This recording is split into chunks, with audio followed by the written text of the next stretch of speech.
Welcome to another Thursday night Bible study, brought to you as a ministry of SIGBC. We're looking forward to contemplating once again bearing fruit for Christ in the area of goodness. Now, last week from the campsite, we talked about the first two of 5 things related to goodness from Galatians. We were looking at Galatians chapter 5, verse 13 through 16, 18, and 22 through 26. And we observed that no longer in darkness we are called to live as children of light. So he says in verse 8, "For you were once darkness, but now you are light in the Lord. Live as children of the light." And so part of goodness, which is something that comes from the inside, virtuousness that comes from the inside, is no longer in darkness, living as children of the light. Number 2, we talked about the fact that the fruit of the light consists of goodness, righteousness, and truth. And we contemplated that these 3 go together. For the fruit of light consists in all goodness, righteousness, and truth. So if we walk in the light as he in the light is in the light, we have fellowship one with another. We are able to get along with each other because we have a heart that is based upon the truth and striving for righteousness, which results in goodness. So the fruit of the light consists of all goodness, righteousness, and truth. Number 3, and this is where we're going to start today, the pursuit of goodness is ultimately about finding out what pleases the Lord and then doing that. So the very idea of defining goodness outside of God would be a difficult thing, because there is absolute goodness as defined as that which God has anticipated that we walk in, that is a heart that is virtuous based upon who we are and not what we do. What we do flows from who we are. And so the pursuit of goodness is ultimately about finding out what pleases the Lord and then doing that. If we want to do that which is good, or if we want to be a good person even, if we want goodness to be the natural result of our everyday living, then we need to find out what pleases the Lord and do that, which is what he says in verse 10. After saying, "For the fruit of light consists in all goodness and righteousness and truth," he says, "and find out what pleases the Lord." So we need to have a basis for defining goodness, because there are cultures in which they consider lying to be a good. They consider robbing others to be a good. For themselves it is. And so their morality, there are cultures in which their morality is based on goodness equals what is good for me, not necessarily what is good for you. The pursuit of goodness is ultimately about finding out what pleases the Lord and then doing that. And number 4,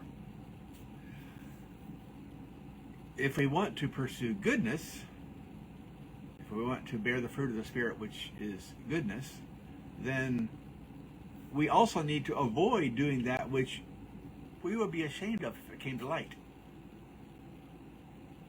And he takes 3 verses to describe this concept. After saying, "Find out what pleases the Lord," he says, "Have nothing to do with the fruitless deeds of darkness, but rather expose them." It is shameful even to mention what the disobedient do in secret. But everything exposed by the light becomes visible, and everything that is illuminated becomes a light. It's an interesting contrast, because just like the absence of light equals darkness, so the absence of goodness equals wickedness or evil. And so one of the ways that we can define doing that which is good is by contemplating that which, maybe if we do this, would we be ashamed of it? And if we choose to avoid doing that which we will be ashamed of, were it to come to light, then that's a step toward practicing genuine goodness every day of our lives. So, 3 things he says here. Under, we need to avoid doing that which we would be ashamed of if it were to come to light. He says, number 1, have nothing to do with the fruitless deeds of darkness.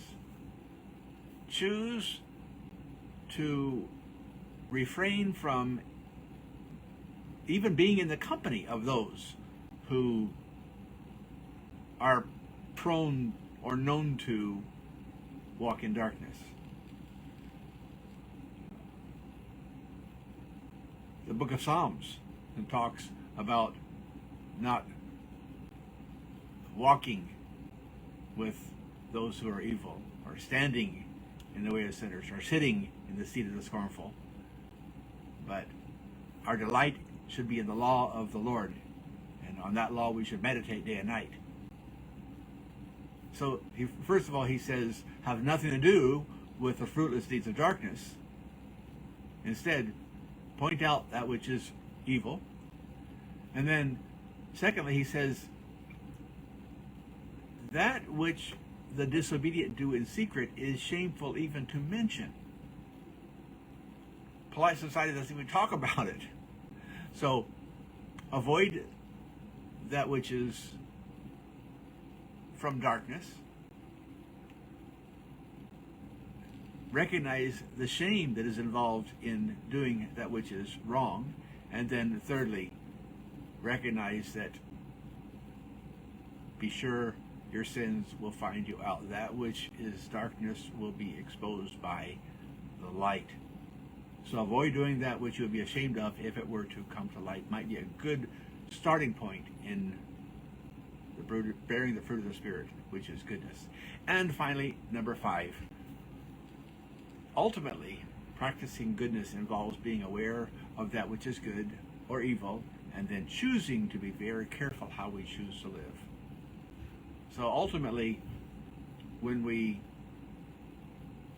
practice, meaning actually fulfill God's call to goodness, that involves being aware of what is good, as we talked about at the very beginning, and being aware of what is evil, and then choosing to be very careful how we live. Because the natural tendency of everyone is self-centered, self-seeking, self-gratifying pursuits. And it's only as we delight ourselves in the Lord that He gives us the desires of our hearts.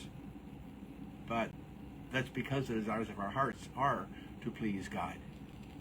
So ultimately, practicing goodness involves being aware of that which is good and evil, and then choosing to be very careful how we choose to live. Which he says in verse 14 and 15, this is why it is said, wake up, sleeper, rise from the dead, and Christ will shine on you. Be very careful then how you live, not as unwise, but as wise. So, it's not very smart to do that which is wrong. Because if you look at the Old Testament, there are examples after example after example of those who were doing what is right, and then chose to walk away from doing that which is right, and chose to do that which is wrong, and then disobeyed God, and then suffered the consequences of the disobedience, and then regretted the consequences of the disobedience, and came back to God, and chose to do that which is good, and chose to do that which is right, and God blessed, and when God blessed, then they chose to walk away and to do selfish things once again, and then God punished them, and then they bring them back to God. And there's a cycle of sin, especially in the book of Judges, we find that to be true. So, Be very careful then how you live, not as unwise, but as wise. You know that the fruit of the Spirit is goodness. And that goodness, the virtue of the soul and heart, is something that we not only strive for, study about, but we can choose to put into practice if we follow what God lays out for us in His Word.